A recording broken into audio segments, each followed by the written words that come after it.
ওটা হচ্ছে কাশ্মীরি আচার, ঢেকে রাখি, পরে করবো। আগে চিনি দিয়ে রাখছি, তারপরে এটা হচ্ছে টক আচার, এটা মশলা টসলা সব দিয়ে রাখছি, একটু পানি উঠলে তারপরে করবো। আর এটা হচ্ছে রসুন দিয়ে আমের আচার, এটা টক আচার।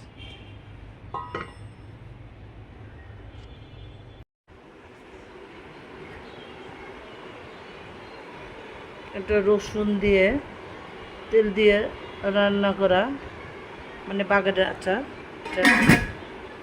আর এটা হচ্ছে ঝুরি আচারটা।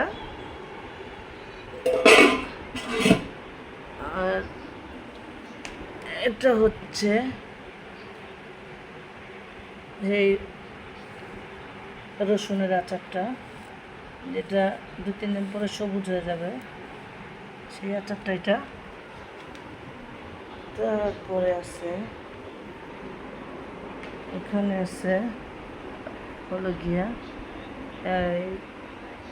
এটা হলো মিষ্টি আচার, আমের মিষ্টি আচার।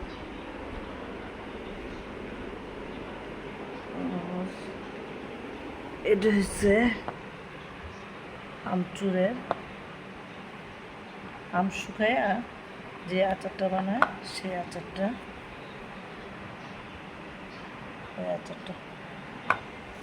ওকে, থ্যাংক ইউ।